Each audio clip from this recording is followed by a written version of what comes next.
Hello everyone, and welcome to the first webinar in the SERDP and ESTCP webinar series. My name is Rula Adib. I am a principal at Geosyntac Consultants in Oakland, California, and will be the organizer and facilitator of this webinar series on behalf of SERDP and ESTCP. Today's webinar will consist of a brief overview of SERDP and ESTCP by Dr. Andrea Layton. This will be followed by a sneak peek at a few of the upcoming webinars in this newly launched series. Following Andrea's opening remarks, we will transition to the technical portion of the webinar. Today's webinar features two speakers who will discuss key advances in vapor intrusion assessments at contaminated sites. We will start with Dr. Tom McHugh from GSI, who will give a 30-minute presentation followed by a short Q&A session. Tom will be followed by Dr. Paul Johnson from Arizona State University, who will also give a 30-minute presentation followed by a second Q&A session. We will conclude the webinar with an interactive and longer Q&A session involving both speakers. Today's broadcast will be listen only. You may submit questions by using the chat box on the left-hand portion of your screen. You do not have to wait until the Q&A period to submit your questions. In fact, we encourage you to submit questions in advance of the Q&A session. With almost 500 registrants on today's call, it is logistically challenging to open all the lines for all our questions. So we ask you to submit your questions in writing, and we will try to get to as many of them as possible. With that, I would like to introduce Dr. Andrea Layton, who is the Deputy Director of SERDP and ESTCP. She is also the Program Manager for Environmental Restoration. Andrea has been with SERDP and ESTCP since 2001, and before that she was a research scientist at the Battelle Memorial Institute, where she conducted research on in-situ bioremediation. And with that, I turn it over to you, Andrea. Thank you, Rula. I'm very happy to welcome everyone to SERDP and ESTCP's inaugural webinar today. SERDP is the Strategic Environmental Research and Development Program established in 1991 by Congress as a partnership between the DoD, the Department of Energy, and the EPA. SERDP's mission is to identify and address high-priority environmental science and technology opportunities that focus on DoD requirements. SERDP funds both fundamental research as well as advanced technology development that ultimately impacts real-world environmental management. ESTCP is the Environmental Security Technology Certification Program in which we demonstrate innovative environmental and energy technologies. These investments capitalize on past investments under SERDP or other research programs and are designed to transition technologies out of the lab and into the field. Especially important in all ESTCP demonstrations is the ultimate transition to implementation and regulatory acceptance. SERDP and ESTCP are very much complementary programs, with much of SERDP research occurring at the lab and pilot scale with occasional field efforts, while ESTCP demonstrations are primarily at the pilot and field scale, although occasionally supporting lab efforts are also conducted. There are 4 program areas in SERDP, 5 in ESTCP. The Energy and Water Program area is only in ESTCP, while the other 4, Environmental Restoration, Munitions Response, Resource Conservation and Climate Change, and Weapons System and Platforms, are SERDP and ESTCP programs managed jointly by a designated program manager. Our webinar today is focusing on research and demonstrations on vapor intrusion that were conducted under the Environmental Restoration Program area. Environmental restoration has essentially 5 main areas of research: contaminated groundwater, contaminants on DoD testing and training ranges, contaminated sediments, wastewater treatment, and risk assessment. Our webinar series will be highlighting research and demonstration efforts from each of the 5 program areas over time. As you can see, our webinars will cover a very broad range of topics, from vapor intrusion today to marine mammals and to waste-to-energy technologies, just to name a few. You can find more information about upcoming webinars at this link. Registration is now live for the next 2 webinars on marine mammals and the one on contaminated sediments, with more to follow shortly. I hope you enjoy the webinar today. Thank you, Andrea. We're going to move on to our first speaker. It is my pleasure to introduce Dr. Thomas McHugh. Tom is a toxicologist with GSI Environmental in Houston, Texas. He is a diplomat of the American Board of Toxicology and has over 20 years of experience in the environmental industry.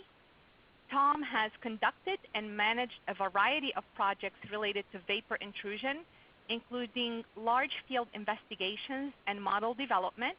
And today, Tom is going to tell us his results from 2 of these projects, which were funded by SERDP and ESTCP. Tom, thank you for joining us, and please go ahead. Great. Thank you very much, Rula. I certainly appreciate the opportunity to present the results of a couple of ESTCP projects that I've worked on. I want to start by acknowledging the project team members. Lila Beckley at GSI was instrumental in running the field program, making sure it was successful, and Ignacio Rivera from the Navy also helped out with the field program, made sure it was successful. Kyle Gorder and Eric Detmeyer at Hill Air Force Base really were the pioneers in the on-site investigation method I'm going to talk about, and they were instrumental in helping the validation of that method through this ESTCP project. In addition, there were countless other DoD folks, a lot of people on different bases that were instrumental in setting up access to our demonstration sites, and the project would not have been successful without their help. So today I'm going to give a real brief overview of vapor intrusion. I'm going to talk about indoor sources of volatile chemicals. Then I'm going to talk about these 2 investigation methods that have been validated through the ESTCP funding. It's on-site analysis and the use of stable isotopes, and then just finish off with some real brief recommendations. So vapor intrusion, when we're talking about vapor intrusion, we're talking about just in general having volatile contaminants present in the subsurface, having those volatile contaminants migrate through the subsurface into a building and cause an impact on indoor air quality. So in this webinar, I'm going to talk about testing indoor air in order to evaluate vapor intrusion. And why do we focus on indoor air testing? Well, indoor air testing is a way to quickly and accurately determine if you have vapor intrusion that's resulting in volatile chemical concentrations above a screening level or an action level. When you go indoors, you can find the source of the volatiles, whether it's coming from the subsurface or coming from indoor source. You can do a risk evaluation because you have directly measured the exposure concentration. You can quickly respond as needed, implementing mitigation or moving to no further action being done with the investigation. So by moving indoors, you have the potential to save both time and money by quickly distinguishing between vapor intrusion and indoor sources of VOCs. So if you're worried about vapor intrusion at a site, there's a stepwise process that's fairly well accepted, involving looking at the types of chemicals you have at your site. Are they volatile? What is the distance between the volatile contaminants in the subsurface and buildings that could be impacted? And then what are the concentrations of volatile chemicals in the subsurface? Those evaluations can typically be made just based on the data that you collected as part of your normal site investigation. If those screening steps indicate a potential concern, the next steps involve collecting additional field data. That's commonly soil gas or sub-slab measurements and indoor air measurements. My procedures today really focus on the last part of the process, measuring indoor air concentrations. Sub-slab samples are commonly collected in order to, as part of the vapor intrusion evaluation process, but they can have some challenges with them. Sub-slab samples are samples collected from directly below a building, usually by installing sample points through the floor of the building. And the potential challenges in interpreting sub-slab samples are spatial variability below the building. VOC concentrations can vary by a factor of 10 or more between different locations underneath the building. The attenuation factor, or the change in concentration from the subsurface into the building can be very variable. It can depend a lot on the building characteristics. So taking that sub-slab measurement and predicting the indoor air concentration can be a challenge. In some situations, volatile chemicals that are originating inside the building can show up below the building because air can move both upwards into the building and downwards from the building into the subsurface. So things that started inside might show up in your sub-slab samples. And then sub-slab samples may miss some entry pathways, sewer pathways or other preferential entry points. So sub-slab samples sometimes are very useful, but in some cases they can result in false negatives, missing a problem, or false positives, a suggestion of a problem that's not really there. So going indoors just intuitively makes a lot of sense because it's the most direct way to evaluate what people might be exposed to inside a building. But the key challenges are that there are just lots of sources of volatile chemicals in society. We use a lot of chemicals, and those sources can be located inside the buildings. So when you detect a volatile chemical inside a building, it doesn't necessarily indicate vapor intrusion. A big advantage of going indoors is that aside from the source issue, the data interpretation is very straightforward. If I've got a screening level of 5 and I go inside the building and measure a concentration of 10, everybody listening to this webinar can agree that 10 is greater than 5. I'm above my screening level. So the data interpretation is very simple. If I'm below my screening level, then that suggests I do not have a problem. I may need to monitor to evaluate temporal variability, but I'm on the right track for no further action. If I'm above the screening level, then I need more investigation. That could be removing an indoor source, or it could be mitigation if I determine that it's a subsurface source. So the key challenge in going indoors is to understand indoor sources and to be able to identify them. So what sort of sources of VOCs can we find inside a building? Well, for petroleum hydrocarbons, we may find them in ambient air in a city. Cities have a lot of petroleum products being used, gasoline in cars, all sorts of sources. And as a result, we have volatile petroleum hydrocarbons in the outdoor air. They can show up in indoor air. If you have an attached garage on your house or on your building, the hydrocarbon concentrations inside the building will typically be higher than a building that does not have an attached garage because you have hydrocarbon vapors leaking out of the automobiles and you have exchange of air between the garage and the building. In addition to these large sources of petroleum hydrocarbons, there are a number of small sources of petroleum hydrocarbons that can be found in a building. All sorts of cleaning solvents have petroleum hydrocarbons either as the cleaning solvent or as a propellant in a spray can. Paints, certainly oil-based paints have VOCs, lubricants have VOCs, and cigarette smoke is a source of a wide variety of petroleum hydrocarbons. So there can be just lots of different sources. With chlorinated solvents, there's a perception that it's a different story. This shows an email mass mailing that I got just a few years ago talking about TCE contamination in a community well. And just in providing a little bit of background material on TCE, the email said that TCE was banned from public use in the 1970s. And so if that was true, you would not expect to have chlorinated solvents be a major concern for indoor sources. Unfortunately, it's not true. TCE is still used for industrial purposes. There are still vapor degreasers that use TCE, and they have permitted discharges that allow hundreds or thousands of pounds of TCE to be emitted into the ambient air every year. And TCE is also used in a wide variety of consumer products. And so this next slide just shows a very small number of the consumer products available today that contain chlorinated solvents. So we've got gun cleaner. There TCE is the solvent. It's the active ingredient that's helping you clean your gun. We've got pepper spray, and here TCE is the propellant that carries the pepper spray, the active ingredient. Not all pepper sprays have TCE. If your pepper spray says caution flammable, it's going to have a petroleum solvent in it. If it says, hey, this is very safe, it's inflammable, it's probably going to have TCE as the carrier solvent. Hobbycraft glue can have very high levels of PCE. Plastic objects can emit 1,2-DCA because 1,2-DCA is used as a plasticizer and tends to volatilize as the plastic continues to cure.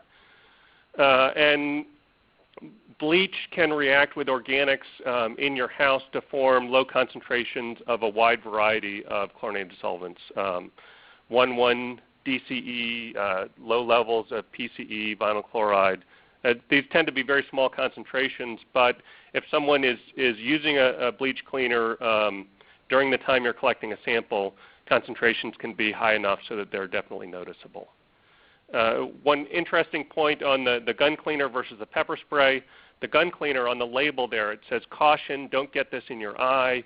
If you get it in your eye, flush with water immediately and contact your doctor. The pepper spray says aim for the eyes. So it all depends on your perspective there.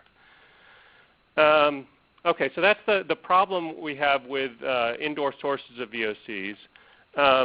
And I just showed you just a handful of consumer products, but there are a huge number of consumer products that can have these chlorinated solvents. Oven cleaner, silver polish, stain remover, carpet cleaner. And not all of those products, not all carpet cleaners have TCE or PCE, but some of them do. And so figuring it out can be a real challenge. And finding it in a building can be a real challenge because they can be hidden anywhere in the building. And going through to find them is really difficult. Asking people what they have in their building is not very effective because people don't remember. To address this problem, knowing that we want to be able to measure indoor air because that tells us directly do we have too many VOCs in the indoor air or not, and knowing that these indoor sources are a challenge, we wanted a way to figure things out so we can go indoors. And the first method that we validated through this ESTCP work is using on-site analysis to distinguish between vapor intrusion and indoor sources. And so for that purpose, we use this HAPsite portable GCMS. The key is having a portable instrument that gives you definitive compound identification. So you want a GC mass spec because the mass spec tells you exactly what chemical you're seeing. It gives you a very high confidence that you're seeing TCE and not some other chemical. The HAPsite is portable. It's around 70 pounds, so it's not exactly lightweight, but you can take it. It's designed to be taken from one place to another. And when you're focused on just a short list of chemicals, you can run a sample in about 6 minutes. So you can run a lot of samples through the instrument. And it's also sensitive enough so that you can see chemicals down in the low microgram per meter cubed concentration, concentrations equal to indoor screening levels. So how does this work? So the first example I'm going to run through is a residence. And this might be a residence, it might be one of a large number of residences over a plume of contaminated groundwater. And in this case, we may have screened the residences ahead of time by collecting one summa from each residence. And this is a residence where we collected that summa and we found a chemical above our screening level. And so we're doing this follow-up with the HAPsite to figure out where is that chemical coming from. Is it vapor intrusion or is it indoor source? So we go into the house. We sample in the basement. We get one concentration. We go to the upper story of the building and the concentration is higher. And we go to the garage and the concentration is lower. So the source appears to be associated with the upper floor of the building. So on the upper floor of the building, we go room by room and we sample each room. And we don't even have to open the door for this necessarily because we can stick a tube under the closed door and collect the air sample. So if it's someone's bedroom or someone's a little bit worried about you going in there, you don't have to go in there until you know what the concentration is in that room. So in this case, we sampled these 4 rooms, and the concentration was clearly highest in one of those rooms. And so we followed up in that room. And in that room, it's their hobbycraft room. And so it's full of lots of stuff and sort of hard to figure out what's in that room. The HAPsite now has a mode that's a little bit less sensitive but gives you a continuous reading for the chemical of interest. So we went around with this continuous reading mode, and whenever we got near this plastic storage cabinet, we got an instrument response that indicated that PCE was associated with that storage compartment. And once we looked inside there, we found this E6000 Hobbycraft glue that has high concentrations of PCE. So we were able to find the source of PCE in that house. And once that glue was removed from the house, the PCE concentrations in the house dropped below the screening level. So this real-time evaluation works for finding indoor sources. The top half of this next slide shows us finding a can of waterproofing spray in a whole box full of spray cans. But we got the response off the waterproofing spray, and when you look at the label there, it says caution contains perchloroethylene. The bottom half of the slide shows us finding a vapor entry point. So there's a sewer drain in the slab of this building. When we put the instrument up to it, we get this TCE response. That's a location where TCE vapors are coming from the subsurface into the building. Okay, so that's the basic process for finding the indoor sources. There's another piece you can add on, and that is controlling the pressure of the building. Vapors move from low pressure to high pressure. So if you positively pressurize the building, you will turn off vapor intrusion, and what you're measuring in the building will be indicative of indoor sources. If you depressurize the building, you can turn on vapor intrusion, and you can see if vapors are coming into the building. So with this on-site analysis, if you go into a building and you don't find anything, you can evaluate temporal variability by depressurizing the building and seeing if you can draw vapors into the building. Okay, so I'm going to go through one quick case study. Kyle Gorder and Eric Dettenmeyer applied this to lots of residences, and they have a publication, Gorder and Dettenmeyer, 2011, I think, in Groundwater, where they talk about applying it to residences. So for our validation, we wanted to focus more on industrial buildings.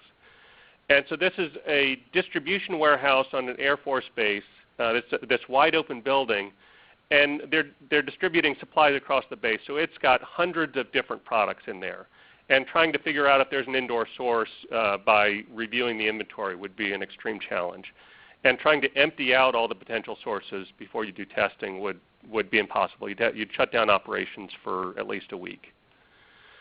So conventional sampling of this building showed TCE below the building and lower concentrations of TCE in the building. So it's suggestive of vapor intrusion, but with hundreds of potential indoor sources, it's hard to be confident that the TCE is really originating from the subsurface.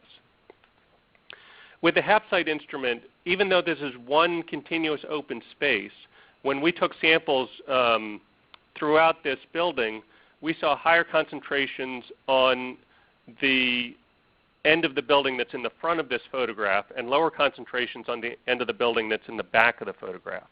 And most of the products being distributed were in the back. So the distribution suggested that it was not an indoor source. And the area with the highest concentration of TCE was an area that didn't have any products that would be likely to contain TCE. Unfortunately, that area was also carpeted, so we were not able to find a specific vapor entry point, but the indoor distribution suggested vapor intrusion. And so in this building, we moved on to the pressure control. If you look at the top panel here, you see our pressure measurements when we were doing the pressure control. Under baseline conditions, there was a little bit of negative pressure, so vapors were being drawn up into the building. And then we positively pressurized the building to turn off vapor intrusion. Then we depressurized it, and then we allowed it to go back to baseline. And the second panel shows how TCE responded. And this building, we got pretty good pressure control, but we were not able to maintain it at all times because the building was actively being used. And as they sent an order out of the building, they had to open the roll-up door, and we'd lose pressure control for a minute, and then they'd close it, and we'd get pressure control back. So it was not perfect, but we saw when we pressurized the building, the TCE concentration dropped. And then when we depressurized it, it rebounded to the original concentration.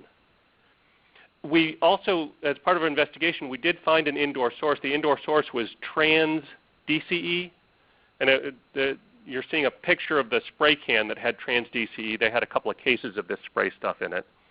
And the concentration of that indoor source, when we pressurized the building, it dropped just because as part of pressurizing it, we're pumping air into the building, we're diluting the signal. But then when we depressurized it, the concentration did not rebound. And that's the difference you see between subsurface and indoor. So this pressure control has it's very good at distinguishing between subsurface sources and indoor sources. Okay, so that is the on-site analysis method. The next method that we use to distinguish between indoor sources and subsurface sources is the stable isotope analysis. Stable isotopes are different flavors of atoms. Like carbon is, most of the carbon in the world is carbon-12. A little bit of it is carbon-13. It has an extra neutron, but it's not radioactive. It just has that extra neutron. It's still stable, so it's called a stable isotope. And when you have a contaminant in the subsurface, bacteria, they're pretty helpful. They break down contaminants in the subsurface. But in many ways, they're like consultants. They're happy to help you clean up a problem, but only if it's pretty easy. And so they break down the C12 contaminant, which is a little bit easier to break down, and they ignore the C13 contaminant because it's a little bit heavier. It's harder to break down. So as contamination remains in the subsurface, it becomes enriched in the heavier form of the contamination. And we can use that effect to distinguish between vapor intrusion and indoor sources. So the manufactured product of TCE or PCE or another chlorinated solvent is going to have a carbon isotope ratio or a chlorine isotope ratio within a defined range based on the manufacturing process used. And in many cases, the subsurface source is going to be distinct because of that effect of biodegradation. So if I collect an indoor sample, I can evaluate that indoor sample and say, is it consistent with an indoor source or is it consistent with a subsurface source? And that helps me tell where it's coming from. So this protocol has an advantage over the on-site analysis in that the sample collection is a little bit easier. I don't have to bring this specialized instrument out to my site. The disadvantage is it gives you this signal of indoor versus subsurface, but it doesn't tell you exactly where that indoor source is located. So choosing between the two methods depends on sort of how important it is to find that specific indoor source and have that source in your hand. But if you're looking sort of for the easier sample collection approach, the isotope method, what you're going to do is you're going to collect a sample from the subsurface because you need to measure the subsurface source that's specific to your site. And based on our validation program through ESTCP, we found that collecting a groundwater sample is the best way to characterize that subsurface source. Next, you're going to collect an indoor source, and that's pretty straightforward. Often in a summa canister, you can't get enough of the contaminant to measure the isotope ratio. So we usually collect that sample on a sorbent tube because we can get a greater mass of the contaminant. But sorbent tubes are widely used to collect indoor air samples. It's pretty straightforward. And you just need one indoor air sample to measure that isotope ratio. So we have the subsurface sample, we have the indoor sample, and then in our validated protocol, we have this decision matrix that tells you whether it's an indoor source or a subsurface source based on the isotope signature for those two samples, your subsurface sample and your indoor sample.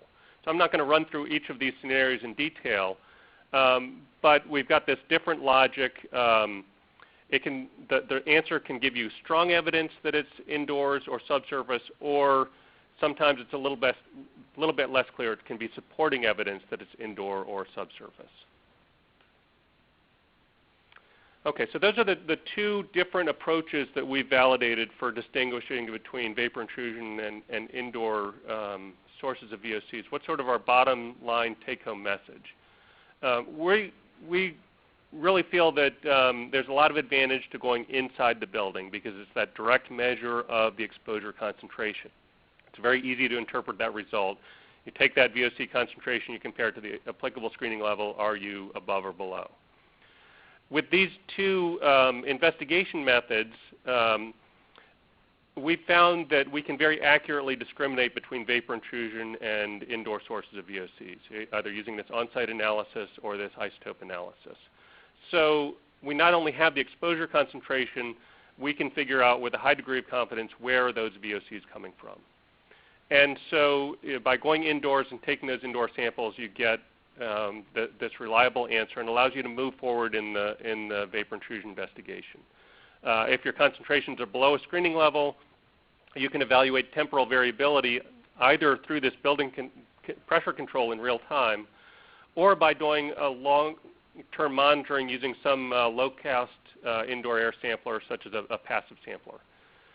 If you have real vapor intrusion, you can mitigate that problem quickly and effectively. So the next 3 slides here are just a guide to the validation work that we've done. I'm not going to go through those in any detail. You can download the slides and get this as a resource. But for each of these approaches, we've got validation reports that are available through the ESTCP website, and we've got peer-reviewed publications that also present these results. So for the on-site analysis, we have a couple of publications. For the isotope analysis, we have a couple of publications. And for the pressure control, we have a publication in ES&T. And this pressure control approach has also been evaluated through the EPA Environmental Technology Verification Program. And there's a report on that validation available from the EPA website. So that's what I've got. Additional information is available on the SERDP ESTCP website. And I think I'm ready for any questions people may have. Thank you, Tom, for a great presentation. And just as a reminder, you can download a copy of Tom's presentation right now on the SERDP ESTCP website, right on the web page advertising this webinar. And with that, we're going to start with a number of questions that have been coming in, Tom. The first one is, how long does it take to test a building using the on-site analysis method? Yeah, that's a good question. We have been able to get our answers in as little as 1 to 2 hours for residents, or as long as 1 day for a large industrial building. But within 1 day on site, we've been able to figure out where the VOCs are coming from. Great, thank you. Given the quick response action required to address the short-term risk of TCE, how do you plan for these activities that may require an extended period for planning? Yeah, that's in my mind another advantage of this on-site analysis approach is twofold. So you get this indoor air concentration, which could be above a short-term action level. And if you find an indoor source associated with that exceedance, you can remove that indoor source. And if you remove an indoor source, you'll find the indoor concentrations dropping usually within 1 or 2 hours. It will have decreased and stabilized at a new lower level, which may be non-detect or may be below your screening level. If it's real vapor intrusion, you can implement short-term measures such as positively pressurizing the building. If it's a commercial building, you can sometimes tweak the HVAC system to increase the positive pressure. If it's a residence, you might be able to pressurize the basement using just a simple fan. But either way, if you change the building pressure, again with this on-site analysis, you can watch the response in real time. And again, changing the building pressure, we see concentrations change within an hour or two. So having the instrument on site, you can implement some short-term remedy, verify that it's effective, and then you have time to plan for your longer-term remedy. Thank you, Tom. Can you elaborate on how you pressurize or depressurize the warehouse? Yeah, so for residents, we'll just use a box fan, put that in the window. For a larger industrial building, we'll use a larger fan, the type you can get from a commercial tool rental place. Put that in the doorway and tape it in with plastic. And in all cases, that's been enough to get good pressure control. Other folks have used a blower door. A blower door is a door that fits in the doorway of your building and has fans built into it. And it has more control over the speed. It's used to verify insulation and energy efficiency in buildings. And so it's a little more expensive to rent. It's a little more hassle to mobilize it to your site. But it gives you a little bit more control, and some people have found that that's the way they want to go with that. Great. Thank you, Tom. A few quick follow-up questions about the HAP site. How do the SUMA canister samples vary from the HAP site samples? And how reliable is the HAP site sensitivity below 2 microgram per meter cubed of TCE? And how much does it cost to rent or buy a HAP site instrument? Okay. You'll have to remind me if I forget one of those. Starting sort of working backwards, buying a new HAP site is about $120,000. I'm still debating with the president of our company if we should have bought that or the Porsche. He wants to go for the Porsche. So it's pretty expensive. It really only makes sense to own one if you're going to get a lot of use out of it. Renting, there's one company I'm aware of that you can rent it from. There may be others, but KD Analytical rents out the instruments, and I believe they rent them for about $500 a day. So that can be a pretty cost-effective way to get your hands on an instrument. The sensitivity for the chlorinated solvents, we've been able to reliably get detection limits around 1 microgram per meter cubed. Petroleum hydrocarbons, we've had a little bit more trouble getting the detection limits down to that range. But the chlorinated solvents, we've had pretty good luck with that. The accuracy of the instrument, if you calibrate it every day, you can maintain accuracy plus or minus 30%. We find it's easier to calibrate a little less frequently and shoot for maintaining an accuracy of plus or minus a factor of 2. Because we're going to collect a sample, a confirmation sample to send off-site. Because the lab sample, the off-site lab sample is going to have all the paperwork that proves all the very high level of QA. And that's a lot easier than trying to maintain that paper ourselves. So we'll use the HAP site to figure out what's going on in the building. We'll take one SUMA canister sample for decision making on that concentration. For the final question, are we above or below a screening level? And when we do that, that lab sample matches our HAP site within a factor of 2.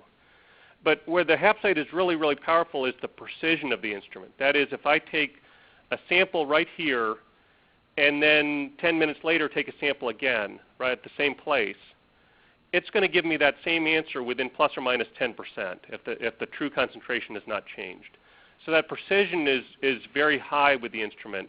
And that means if I measure this side of the building and then I measure the other side of the building and I see even a 40% difference in concentration, that gives me a very strong signal that the source of the chemical is on the other side of the building. And so I can track those concentration changes with very high confidence and find out where is that coming from. Is it coming from a consumer product hidden in a closet, or is it coming from a crack, an expansion joint in the foundation? The precision of the instrument really leads me to where that is. Well, thank you, Tom, for your thorough response, and I hope the president of your company is putting the Porsche to good use. A few more questions for you. Do you have any thoughts about why the correlation between soil vapor and indoor air is not strong for isotope analysis? I have some speculation. We don't have enough data to prove that my speculation is right or wrong. I think that within the Vados zone, so I guess the background, if you look at our ESTCP reports, you'll see that we recommend using the water samples to characterize the subsurface source. That's because when we collected the soil gas samples, we saw a lot of variability in the isotope signature between different soil gas samples collected from the same site. And I think that in the Vados zone, you may get some biodegradation going on that is spatially variable. And so you have a lot more variability in that isotope signature due to biodegradation. Or it may just be different diffusion pathways. So you're getting one migration pathway from the water into the building, and that might be a pretty direct migration pathway because it's showing up in the building. So there's continuous flow. Somewhere else where you measure in a subslab and you find high concentrations in the subslab, you may find high concentrations there because it's sort of a dead-end pathway. It's diffusing up to the bottom of the foundation, but it can't go any further, so it's sort of higher there. And that slow diffusion pathway can cause potentially some change in signal due to the diffusion, but also a change in signal due to slower biodegradation because it just has more time in that vadose zone. So I'm not sure exactly why we see a difference, but we do see that. And the bottom line is when we used the groundwater samples to characterize our subsurface source, we got information that was very useful to us in distinguishing between the subsurface source and the indoor source. Great. Thank you, Tom. One question related to the acceptability of the approach. Has this approach been accepted, approved, or used by US EPA or some states? We have used it, well, it's been used extensively at Hill Air Force Base, and they've had good buy-in from their regulators. We've used it at a commercial site in Utah. We were a subcontractor, so I'm not positive that we got final regulatory buy-in, but to my knowledge, there was good buy-in on the approach on the commercial site. And then just going to some recent conferences, I've seen people presenting on using the HAP site to understand what's going on. And I have not seen people saying that they're getting pushback. So I think we're getting pretty good acceptance. Great. And one last question before we move on to the next presentation, and we'll have a longer Q&A session towards the end. But given that the purpose and main objective of the SERDP and ESTCP webinar series is to get this information to end users, what steps can be taken to get the message out about this approach that you've developed, Tom, to further gain acceptance, regulatory acceptance? Do you have any recommendations? Yeah, well, I think it's a work in progress. Just sort of scanning down the participant list, I've seen a few regulator names that I'm familiar with, so I think this webinar helps. I think project managers, if you want to apply it at your site, you can meet with your regulatory project manager. The reference slides that I talked about will lead you to peer-reviewed publications that document these approaches. So I think sharing those with the regulator provides some level of confidence that passed peer review muster. And we continue to participate in guidance development work groups such as ITRC and other collaborations between practitioners and regulators to try and communicate the methods and results that we found. Great. Well, thank you again, Tom, for a great presentation. We're going to go ahead and transition to our next speaker. We are delighted to have Dr. Paul Johnson with us today. Paul is a professor at Arizona State University in Phoenix, and he is also the Dean of the Ira A. Fulton Schools of Engineering at ASU. Paul has over 25 years of experience in the remediation field. Before joining ASU, he was a senior research engineer for Shell Development in Houston. And today, Paul will be presenting his results from a multi-year ESTCP-funded project. Paul, thank you so much for agreeing to present your work, and please go ahead. All right, thank you, Rula, and good morning or good afternoon to everyone, depending on which time zone that you're in today. And thank you very much for inviting me to give this presentation. I'm going to be presenting results from one of our SERDP projects, and I want to acknowledge my co-authors, Chase, Paul, Emma, Kyle, and Eric. Kyle and Eric have been mentioned before. They have helped us up at Hill Air Force Base, and Chase, Paul, and Emma are at ASU, and I noticed one of the names is left off the list, and that's Ming, who's I know is on the line right now, one of my PhD students who's also been working on this particular site. In this project, it was really started to try to collect long-term high-frequency vapor intrusion data set. The reason for that is we never really had a data set like that before. A lot of decisions were being made about how to assess the vapor intrusion pathway, and Tom gave a great introduction to what vapor intrusion is and sort of what's being done in practice today. But a lot of decisions were being made about like numbers of samples and when we sample and all sorts of things, kind of based on hypotheses, none of which had actually been tested with like a full data set before. So one of the reasons behind this project was to try to collect that data set and then start to be able to test these hypotheses. So, and the end goal, of course, is to make sure that whatever we're doing to assess the pathway, that we have high confidence in it and that it's cost effective. This particular project has had a number of phases, and I'll refer to sort of phase 1, 2, and 3 in my presentation. The first phase was about 2.5 years of monitoring under natural conditions in a residence that sits over a dissolved chlorinated plume. Second phase, we controlled the building pressurization and watched the behavior. And in the third phase, we did both controlled pressurization and natural conditions, but we made some modifications to the infrastructure around the subsurface of the house, and I'll talk about that. I won't go into great detail about all the things that we measured, but I'll just say we have a very, very large data set. It includes measurements of chlorinated hydrocarbons. We also monitored radon at the same time. We've got a long history of soil gas snapshots, real-time pressure differentials between indoor air and the subsurface, building exchange rate, all the environmental factors like wind speed, temperature, rainfall, all those kinds of things, and the behavior of a tracer gas that we introduced into this. Many of these properties were measured on anywhere from intervals of a few minutes to a few hours, and the snapshots were done sometimes on almost like a monthly basis.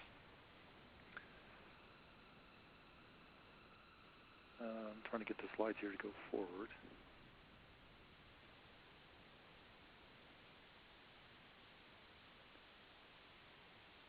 So Rula, I'm having trouble. The arrow's not working for me. I just advanced it for you. Okay, because it's showing up on my screen as still the first slide. So are we on slide 59, or which one are we on right now? Would you like 58 or 59? Either one is fine. Yeah, let's kick just.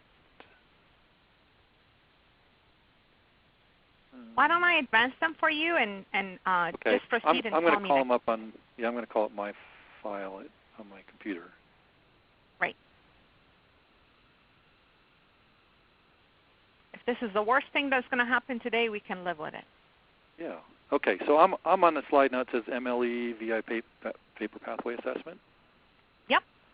And in the issue here, I'm just sort of reiterating a little bit what Tom said, and that is there's this multiple lines of evidence approach we look at where people review both sort of subsurface data.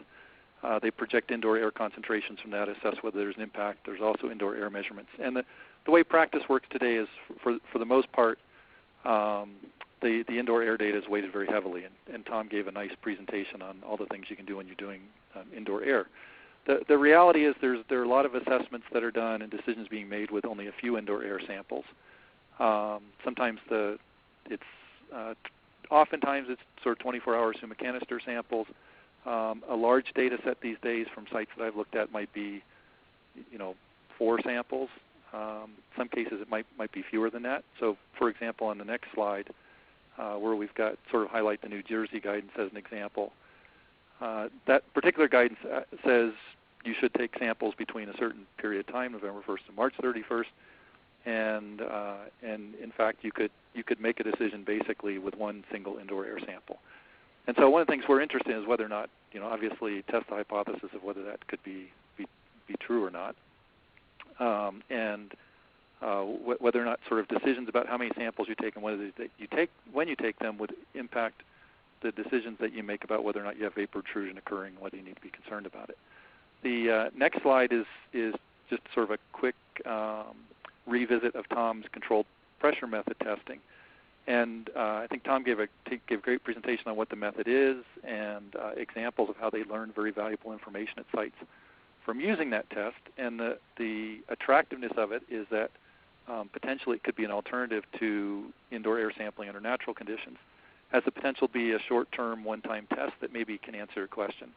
But what's sort of been missing from the literature and our information is whether or not the outcomes from a controlled pressure measure test are dependent on the day that you do the test or the season that you do the test. That is, how confident could we be that the results that we got on Tuesday in March would be the same as Thursday in July? And so one thing we're very interested in is whether or not we can collect a data set that addresses that question. And also, when you do this test, you're going to get indoor air concentrations, and the question is going to come up as to, okay, well, how would those levels that I measure during this test compare with what I might run across, what actually happens under natural conditions in the house, that is, when we're not sort of forcing the pressure one way or another. So, Rula, I'm into the next slide now with the Sun Devil Manor photo. So this is the house that we have been doing all of our work at. We purchased that a number of years ago. It sits over one of the plumes that comes off of Hill Air Force Base. Concentrations under it, the slide says they're 10 to 60 milligrams per liter. It's actually 10 to 60 micrograms per liter. So there's TC and a few other chlorinated compounds in the groundwater. This is also a site that has high radon concentration. So we're up to about 1,500 picocuries per liter radon in the soil gas below the house. So we can monitor both chlorinated solvent behavior as well as radon behavior in the house and see if there's any differences between those things. The next slide down just has some pictures of the house from the outside. The garage basically turned into a laboratory. We've got soil gas monitoring points around the periphery of the house. You can see the weather station there. Chase and Ming are doing a diffusion coefficient test in one of the pictures. Paul's doing some coring to get some moisture content measurements in the soils. The next slide shows some of the indoor equipment that's in there. We have soil gas monitoring points that go through the foundation down to a number of different depths. We can take groundwater samples below the foundation. We have a number of GCs that run in real time in the house that track indoor air concentrations and soil gas concentrations. We release tracer gas in there. We have differential pressure monitoring points. We do a lot of indoor air sampling, both with the HAPsite unit that Tom mentioned, as well as we use sorbent tubes and draw indoor air through those and then ship them back to ASU and do GC mass spec analysis on those. So I'm on the slide now that says results and variability along the VI pathway. I'll try to sort of condense most of the information here from the study and try to get to sort of the real nuggets.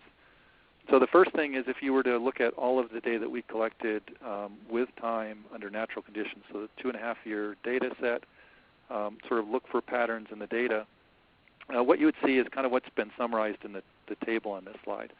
And that is when you're near the source of your vapors, in this case the contaminated groundwater, both the spatial and the temporal variability are fairly low. That is, the concentrations don't change very much with time, and the measurement from point to point isn't greatly different.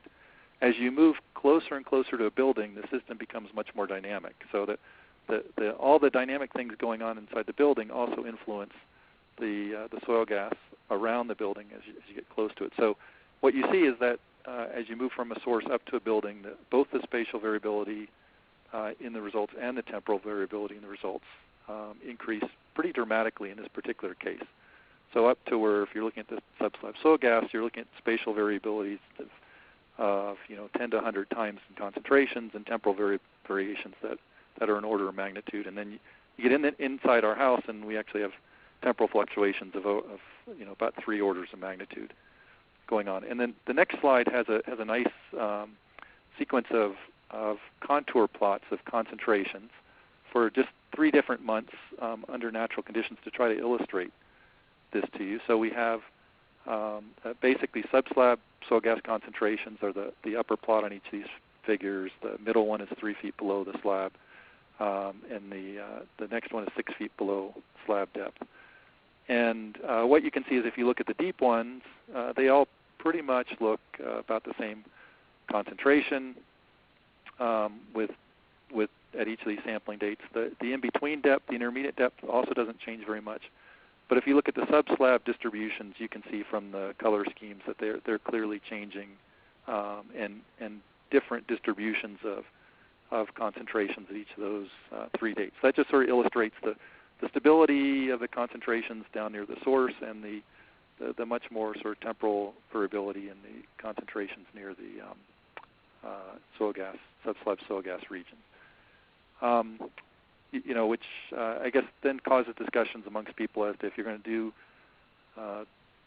subsurface measurements, which ones are you going to weight more heavily? And of course, there's always a debate in the community about the validity of sort of extrapolating from a source zone measurement to indoor air. So you have this issue of the measurement is probably more reliable near the source, but there's people have questions about the ability to project to indoor air from that measurement. Then as you get closer to the building, I think the confidence in the actual measurement is less, and maybe there's less projection going forward as well. So a lot of debate takes place about the value of those particular measurements. The next slide illustrates some of the behavior in the indoor air concentrations that we saw under natural conditions. This one shows data during the winter months.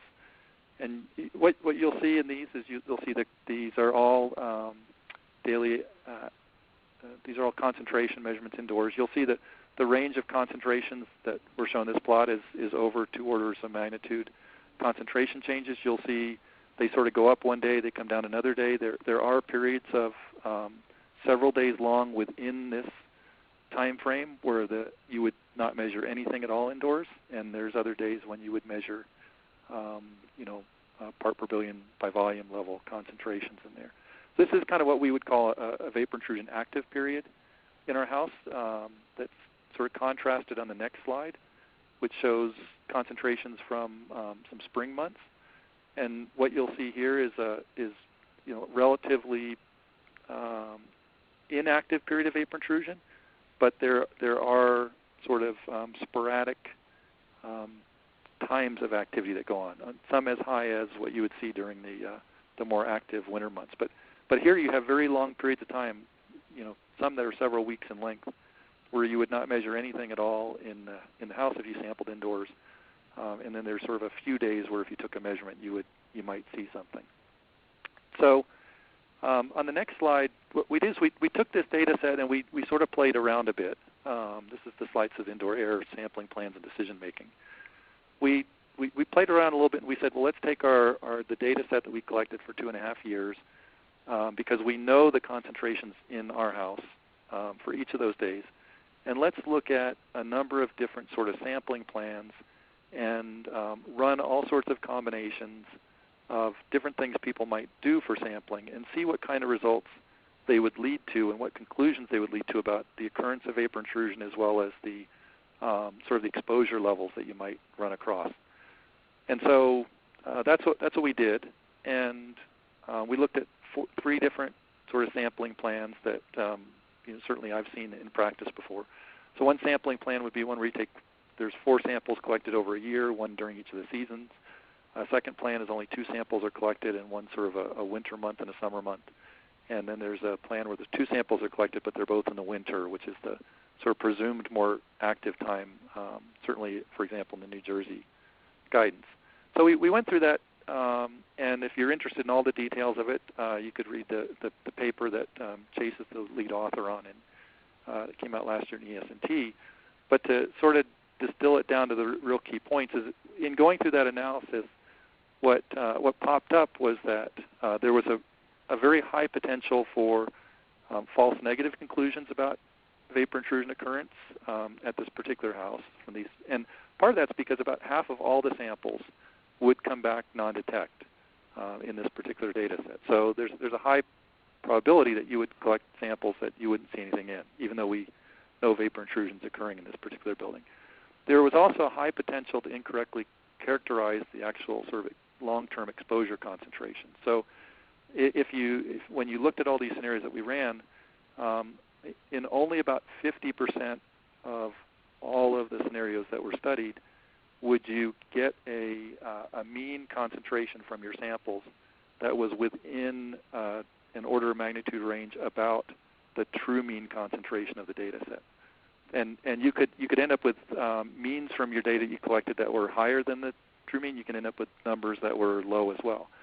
So none of the approaches that we studied were, I guess, particularly confidence-inspiring in terms of being able to identify very reliably that vapor intrusion was occurring in this house, or that it would lead to coming up with an exposure concentration that was actually sort of a true measure of what the exposure would be in this house. So that was kind of the outcome from looking at all the natural behavior in this site. I wanted to mention on the next slide, others have looked at temporal changes in indoor air, not at the same sort of resolution that we were looking at necessarily, but with maybe long-term data sets of things. So I like to point that out in fairness, that not everybody sees the same many orders of magnitude variation that we see. Dave Folks published a paper looking at data from, had both chlorinated solvent data and radon in Colorado and the UK. Saw sort of 3 times variation in concentrations over if you look sort of seasonally. There's a nice paper that was published by Hubbard and his group looking at radon in Swedish homes, and they if you looked at their data set, they saw about 10 times daily variation in radon with sort of high frequency sampling. So some also variability, some different ranges of things similar to ours. There's also a study which I didn't mention, which the report and data are available now from that EPA conducted during the same time frame about the building in Indianapolis. They also saw sort of fluctuations and changes in some similar behavior things that we saw. So the next slide is other lessons we learned from phase 1, in addition to the indoor air concentrations, just to mention really quickly. Tom mentioned this in his talk, that indoor air sources could potentially confound your interpretation of subsurface data. And one of the things that came out of our study was actually showing the generation of a subsurface vapor cloud as a result of a tracer released inside of the house. So you could create a situation where somebody removes an indoor source that they've identified, and what you have left is a cloud of contaminant concentrations underneath the building that you then sample. You see those are higher than the indoor air, and you draw a conclusion that there's vapor intrusion going on. So it could confound the interpretation. Also, we noticed that the radon behavior was different, both sort of quantitatively and qualitatively, than the chlorinated hydrocarbon at this site. So it sort of pointed to that maybe not at all sites could you use radon as a surrogate for determining attenuation factors, for example, between the subsurface and indoor air. The next slide is sometimes we had asked questions about whether or not we could predict or whether there were correlations with the indoor concentrations with any environmental factors, and Chase has spent a lot of time banging his head on that one. The only thing that even sort of comes out close is that certainly the sort of the magnitude and I'd say the activity of vapor intrusion increased as the indoor-outdoor temperature differential increased. And for our house, we saw a lot more activity if the indoor temperature was more than 5 degrees C greater than the outdoor temperature. Of course, that can be a driver for building under pressurization and all those kinds of things, but that was maybe the strongest correlation that we saw. So I'm going to move on now to sort of phase 2 of the thing. And this gets to the controlled pressure method that Tom talked about and the question that I raised earlier about whether or not if Tom went to a house and he took a measurement in August on a Tuesday, whether he'd be getting the same result if somebody else did it on Thursday in December.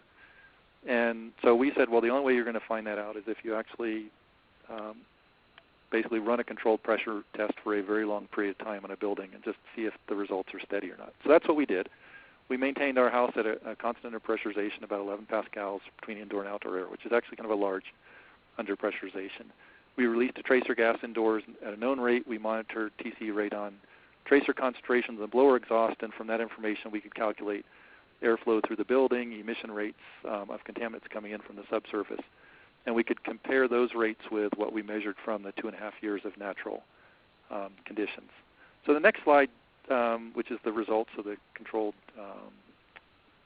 pressure studies, is a plot of both TCE and radon emission rates over time when we're running this. And you can sort of see seasons shown on the graphs as well as the data. And what you'll see is that the results are pretty consistent with time. So there are variabilities, but the variation is pretty much, you can sort of see it's probably plus or minus 50% about an average number. So relative to the temporal variability of indoor air concentrations under natural conditions, this is very, very small variation, and actually would give you sort of a lot of confidence that perhaps the result that you got from a controlled pressure measurement test really wouldn't be dependent on the day that you did the test or the season that you did the test. That maybe you'd get the result whatever you want all the time, which is actually a great, really great result in the first time I think anybody's ever been able to see this, because I don't know anybody else has the combination of the data sets that we have. So that's very encouraging news from that. The next slide is a table of results that gets to the sort of a few really key issues about this. And what I want to point to is sort of the blue line first, which is looking at the maximum concentrations measured in both TCE and radon under, so the maximum concentration measured under natural conditions. And so for example, for TCE that would be 13 micrograms per cubic meter and 1.9 picocuries per liter for the radon. Those maximum numbers are very similar to the maximum numbers that were measured under the controlled pressure method. They're also very similar to the average numbers. So in the controlled pressure measure method, for example, for TCE, the mean concentration that was measured was 9.3 micrograms per cubic meter, very, very close to the 13, which is the maximum of during natural conditions. Similar kind of thing for the radon. And so what that really means is first of all that perhaps the result that we get from a controlled pressure measure test might be able to be interpreted as perhaps the worst case that you might experience under natural conditions, which would be nice to be able to draw that conclusion, because that would give you some confidence in the quantitation of the results. The second key thing is that if you look at sort of the last row of the table, which is the red shaded one, during the whole period of controlled pressure monitoring, there was never a false negative result. Whereas during the indoor air monitoring under natural conditions, mentioned earlier, about 50% of the samples would have come back non-detect, or would have led to a false negative result. So the other nice thing about the controlled pressure measure test is it perhaps eliminates this potential for false negative. So you have a high confidence that if you don't see something, it probably doesn't happen. If you do measure something, the concentration is perhaps representative of the worst case conditions. And then the third thing on this chart that's sort of important is that the kind of the average result from the controlled pressure measure test is much, much larger than the actual real average of indoor air concentrations under natural conditions. So it's not a good indicator of the long-term exposure, and we have to be careful not to use it for that perspective, but it is probably a good indicator, at least of this house, of the worst case conditions that you might run across. So that's kind of nice. And I think a very, very significant result of that phase of our study. Moving on to the next slide, which is sort of other things that we saw during phase 2, this is another plot of the concentration contours at 3 different depths. Again, sub-slab, 3 feet below slab, and 6 feet below slab. One picture on the left is under natural conditions, which you've seen plots before like that, and the one on the right is under controlled pressure method conditions.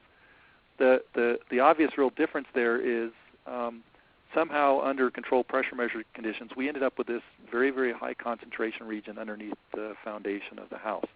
In fact, the concentrations in that are higher than the intermediate region, which you could never get from a diffusion-based process. So this had us scratching our heads a lot. It's like, how could we turn this on and suddenly the concentrations in the foundation get very, very high? And in fact, they exceed the intermediate depth concentration profiles. So that started us thinking about the mechanism that might be going on at this particular house. And so the next slide shows some photos where what we discovered is that our house has something that's called a land drain. For people who aren't familiar with it, in some areas in some neighborhoods where you might have tight soils or you might have certain groundwater conditions. In this case, where our house is built into a hill, there's a drain, basically a pipe that's connected to the permeable material underneath the foundation, that when water accumulates under the foundation, it's going to drain through this pipe out to what's essentially like a sewer line that runs down the street in addition to the regular sanitary sewer that's in the neighborhood. So we did some camera work in those lines and identified that, in fact, we did have a connection to our foundation from there. So we said, well, let's access that land drain lateral pipe and let's put a valve on it so that we can turn it on and off and see what influence that might have on vapor intrusion behavior at our particular home. And this is a feature that it's not sort of unique to this house. There are other homes in the area that have this as well, and other parts of the country will sort of use this kind of approach to draining foundations as well. So next slide talks a little about phase 3, and phase 3 was basically closing the valve on the land drain lateral and then maintaining the house at a constant underpressurization for about 3 months, and then turning off the underpressurization, going back to natural conditions, and collecting data for some period of time after that. And the next slide is a sort of the ways maybe illustrate the results is to show you a sequence of these contour plots for the kind of the 4 sets of conditions that we looked at. So the one on the left, at the upper left there, is the natural condition picture you've seen before. That goes to the controlled pressure method test. So the first 2 going from left to right are with the land drain valve open, because we didn't know that there was one there at that particular time. The land drain valve gets closed while the building's underpressurized, and you see that area right underneath the slab no longer has that high concentration region anymore, which suggests vapors basically coming from the land drain main line through the lateral to the under subsurface foundation area.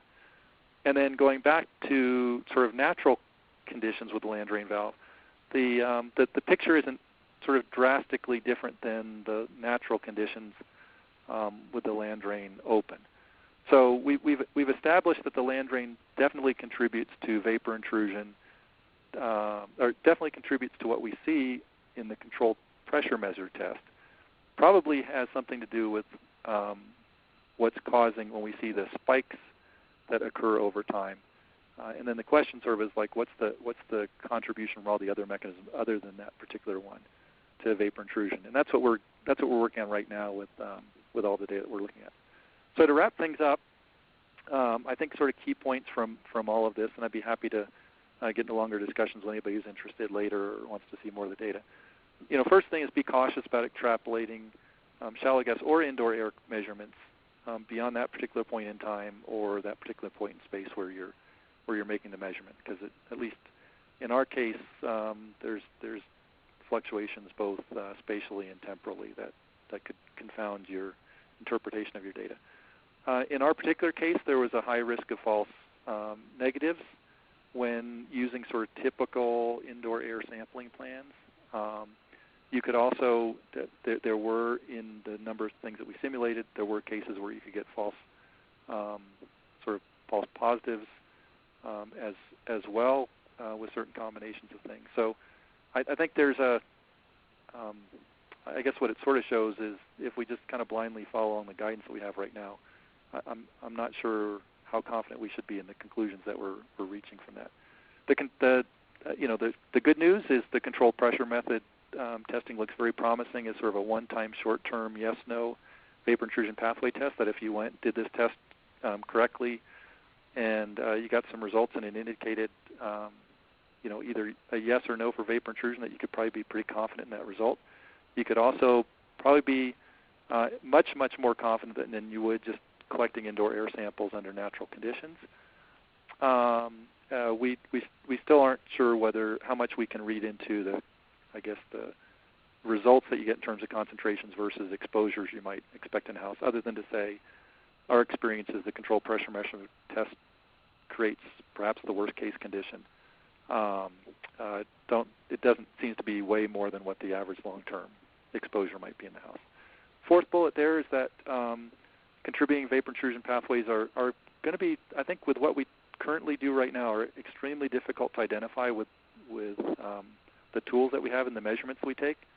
So the controlled pressure method test might tell us that we can have vapor intrusion.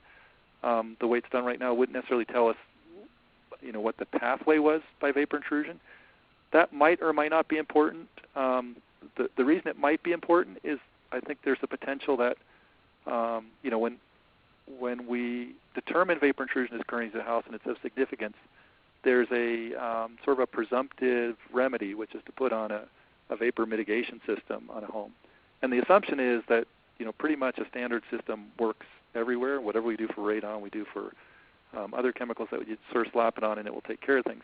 It's not clear that presumptive remedy, I think we have what's sort of not clear to me is, because we haven't shown it yet, is whether or not that presumptive remedy works under all vapor intrusion pathways. So it might work for the case where the pathway is diffusion through soil. Does it also work?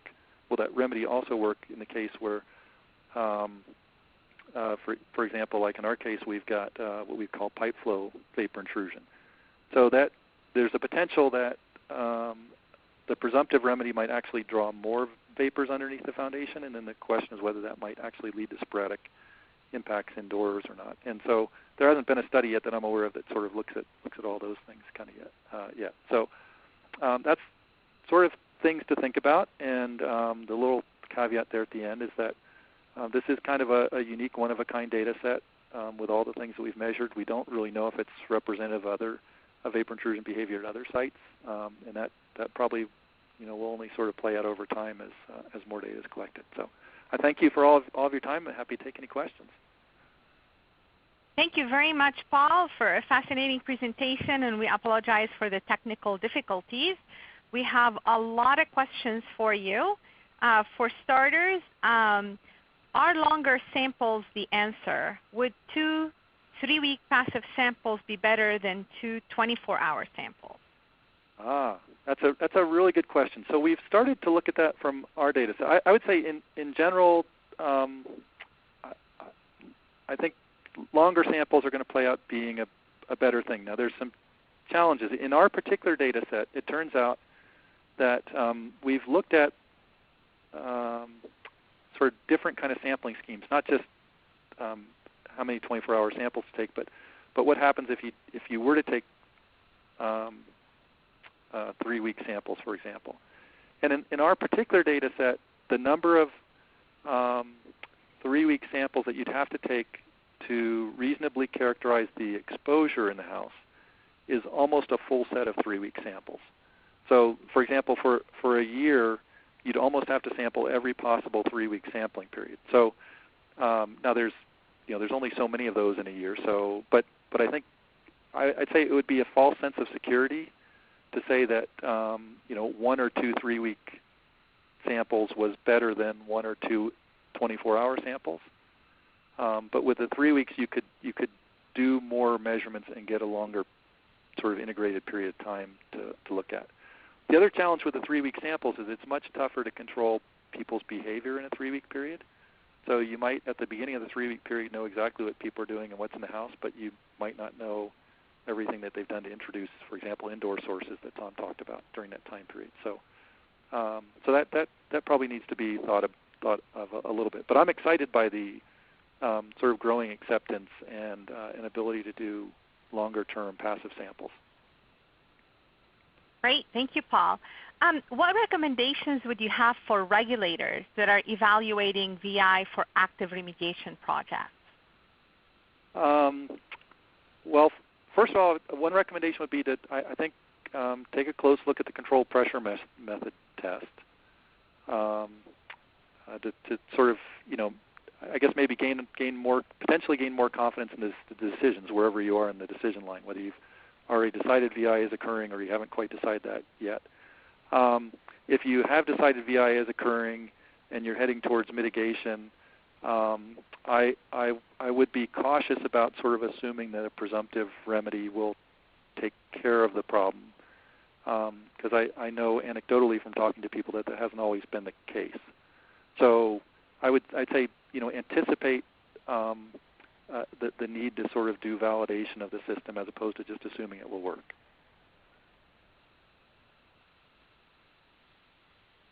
Thank you, Paul. All right, we have a bunch of questions that are coming in under lightning speed. Do you have a hypothesis for why there was a poor correlation between radon and TCE under natural conditions?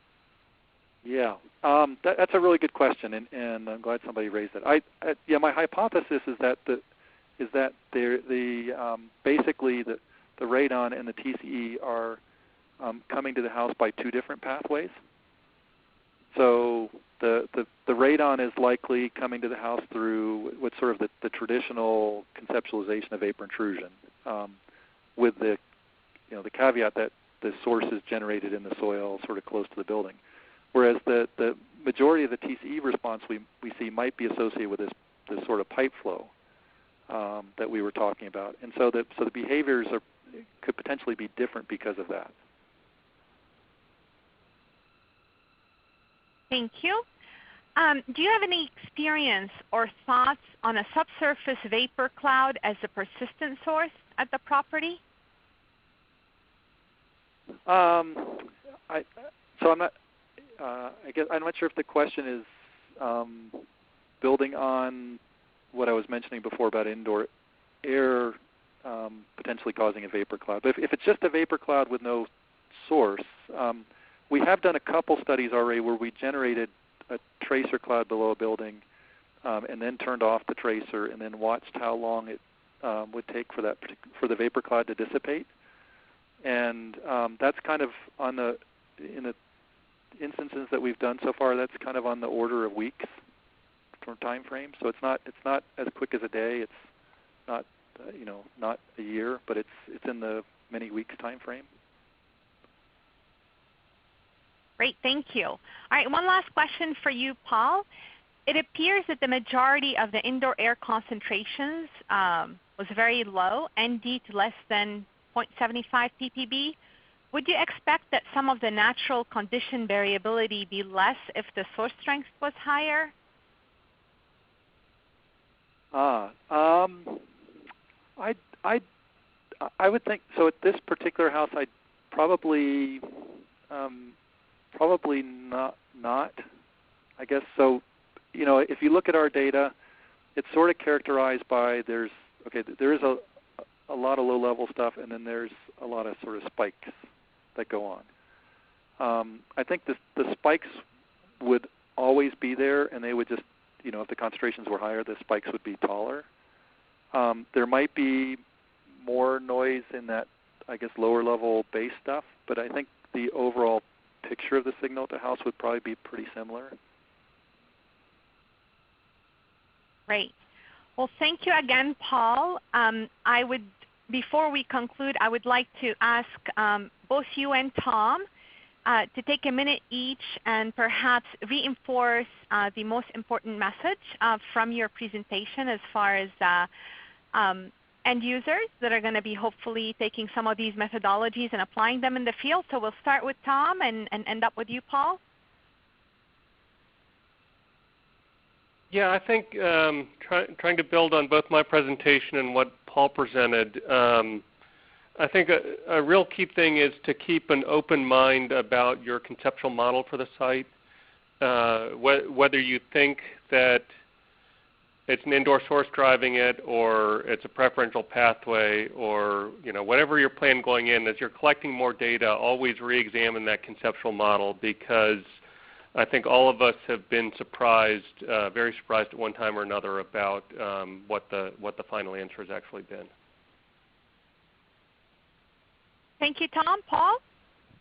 Yeah, I think what Tom just mentioned is very important, and I think that I suspect over the next year or so there's going to be a lot of discussion about conceptualizing vapor intrusion, because we we have sort of had one picture in mind for quite a while, and it may be that there's some alternate pictures that are very, very important. I think whenever I give presentations, people always sort of get they get depressed by the data under natural conditions, which is okay. It's not as easy as just putting a Summa canister in a house and taking a sample and making a decision, which is what we would all love to do. And under natural conditions, I don't really have any recommendations on like what the best sampling plan or anything like that is, and so that tends to be a little depressing on those sides. But the thing that's really good on the positive side of things is it looks like the controlled pressure method testing, which is a little more effort than just dropping a Summa canister in a house for 24 hours, but it has a potential to give you an answer that you can have some confidence in. Has a potential that perhaps there's some quantitative information you can get from it. It doesn't take much longer than dropping a Summa canister. I mean, you're still getting an answer in a day or two from a test.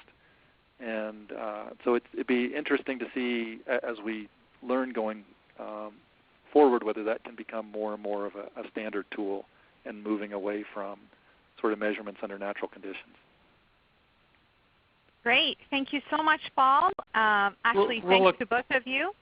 Yes? Sorry, Rolla, can I just make one more quick point? Looking at a couple of questions that we have not had time to answer, I would encourage people to look at the publications that both I and Paul have mentioned, both the peer-reviewed publications and the ESTCP reports, because those have a lot more detail than we've been able to cover today, and I think some of the answers are found in those documents. Yes, and again, as a reminder, the slides for today's presentation are already posted on the SERDP ESTCP website, and the audio will follow shortly. So you can always go back and access those links that both Tom and Paul have kindly provided. So with that, I'd like to thank you on behalf of SERDP and ESTCP for joining us with the kickoff of this webinar series. Our next webinar will be next week, Thursday, November 6th. Typically, they'll be every other week, but if we did that, we'd only have one webinar in November because of the holidays. So the next webinar will be on new tools for advancing our understanding of marine mammal behavioral ecology, and it will feature two presentations, one of which is a recent winner of the Genius Award while she was 7 months pregnant, if I may add. So it should be a fascinating presentation. We would truly encourage you to join us for this webinar next week. And we'd like to please ask you to take a moment to complete the survey that will pop up on your screen when this webinar ends so that we can continue improving this series. So again, with that, I'd like to thank all of you and sign off. Thank you.